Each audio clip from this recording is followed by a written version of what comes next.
Student, मैं आप सभी का स्वागत करती हूँ हमारे coaching institute the exam planet में। मैं आपको पढ़ाऊँगी हिंदी, और हिंदी में हम बात करते हैं भाषा एवं व्याकरण की। तो आइए हम जानते हैं भाषा होती क्या है, भाषा को हम कैसे परिभाषित कर सकते हैं। तो मनुष्य अभिव्यक्ति के लिए जो वाचिक माध्यम अपनाता है उसे भाषा कहते हैं। अभी जैसे मान लीजिए हम अपने भावों को, अपनी भावनाओं को, अपने विचारों को, अपनी समस्याएं, अपनी खुशी, अपनी जो हमारे दुख पीड़ा हम किसी से बताएंगे तो कैसे, क्या हम किसी को अपनी भाषा के द्वारा, अपनी बोली के द्वारा हम किसी को समझाएंगे। तो भाषा का जो मौखिक रूप होता है वह क्या होता है, बोली, और जो लिखित रूप होता है वह होता है लिपि। भाषा का मौखिक रूप होता है बोली और लिखित रूप होता है लिपि। जैसे अभी मैंने आपको बताया कि हम अपनी समस्याएं, अपने दुख विचार, अपनी भावनाएं, अपने जो भी हमारे अंदर मन में चल रहा होता है हम बोलकर बताएंगे तो वो क्या, हम उसे क्या बोलेंगे, बोली। उसको हम क्या कहेंगे, बोली। और जो हम अपने लिखकर हम किसी को हम समझाते हैं, जैसे किसी एप्लीकेशन के द्वारा या किसी नोटिस के द्वारा, या जैसे हम किसी को अपनी कुछ बात बताना चाहते हैं या किसी से कोई आज्ञा मानना चाहते हैं, तो वो हम उसको लिखकर जो हम उसको पत्र देकर या हम किसी से समझाएंगे तो वो क्या हुआ, लिपि। तो वो हो गया हमारा लिपि। अब भाषा के प्रकार। भाषा के दो भेद होते हैं। नंबर 1, लिखित भाषा।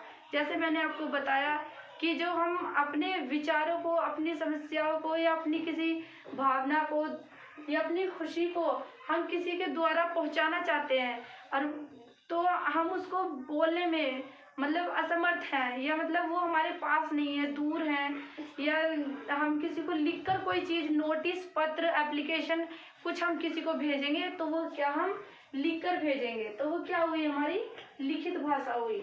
और नंबर 2, मौखिक भाषा।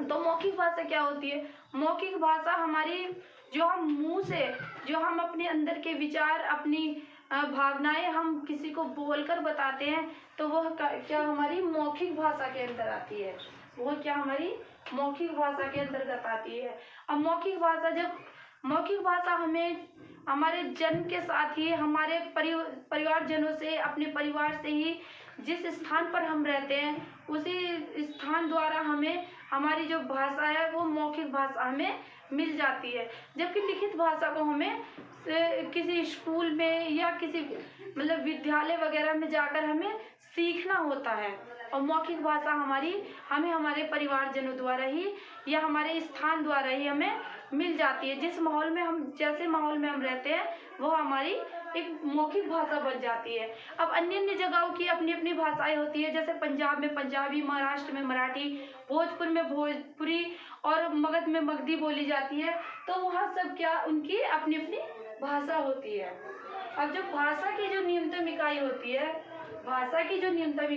है वह वाक्य होती है। अब जैसे ये वाक्य देख लीजिए आप, भाषा के दो भेद होते हैं, तो ये क्या हुआ, एक पूरा वाक्य हो गया। तो जो हमारा होता है ना,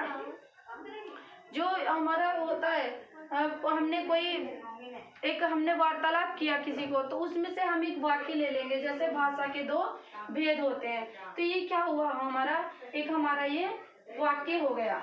तो वाक्य क्या होता है, भाषा की न्यूनतम इकाई होती है। भाषा की जो न्यूनतम इकाई होती है वह वाक्य होती है।